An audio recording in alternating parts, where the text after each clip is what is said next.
Director of CVG Finance, Paul Lambess has the ability to understand and solve financial issues for businesses who are growing, seeking guidance, or want a review of all their financing facilities. He loves that as a broker, he is the representative, in their corner, going in to get them the best deal and outcome possible. Paul looks to have the right people in his team and works hard to consider what motivates each of them as individuals. Welcome, Paul. Thanks for joining me. Thank you. I'd like to know first, what path led to your current role? Well, it was actually a path you probably wouldn't expect. I was actually doing a psychology degree of all things because I had a passion for people and business. And a colleague of mine said, would you like to work in finance? Which I decided to, and I only gave them a 2-year window because I was finishing my psych degree.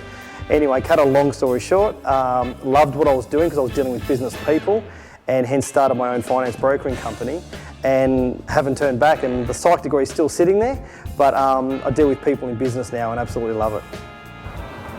What do you believe has shaped your leadership style? I think my leadership style has been shaped by wanting people to do the best that they can do and be the best they can be. So I like to engage people, and I like people to be an equal part of the team.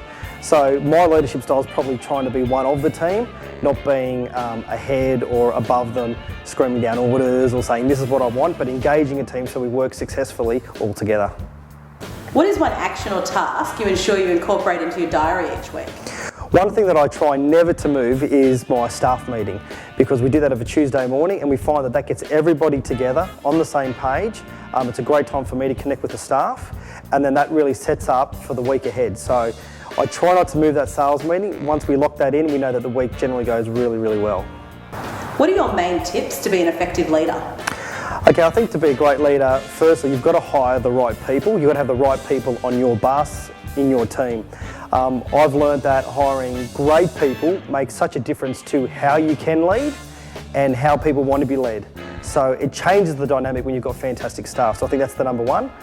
For me, number two is definitely lead by example. I don't like to ask the staff to do things either I haven't done or I'm not willing to do. But also that's in culture, that's in turning up, it's in a whole bunch of areas, but I'm a leader who wants to lead by example. And probably the third thing is, which I've learned, is find out what motivates individual staff members. Because what can happen in a business, and as a leader, you can think you're motivating or rewarding people a certain way, but it actually may not be a motivator or a reward for them. So get to know your staff and your team on an individual basis as a leader and find out what motivates them. It might be money, it might be time off, it might be extra conditions, whatever it is, know the people on a specific level as well, and that way I think that enhances your leadership and connection with your team. And to finish, are there any local business people that you find inspiring? Yeah, there is. Probably two that come to mind would be Jeff Cruz from Foresight's Recruitment. For those who don't know Jeff, you need to know him because he's such a personable person. He makes dealing with his business so easy. He's a recruiter, and often you can say, I'll just put a CCAT on. But dealing with him, you understand what truly an expert does, and he makes it really easy. And that inspires me because we're in a service-based industry and business as well. And I want to make it easy for people to deal with me. So I think how he runs his business and the culture that he has is fantastic. The other person would be Paul Sidorovsky. He runs a successful accounting firm, and he's definitely a guy full of energy. So I like his entrepreneurial side, how he's aggressive in growing a business. And for me, again, being a service-based business and wanting to grow, I find him quite inspirational in terms of taking risks and wanting to actually move forward in your business, because you can often get comfortable where you're at.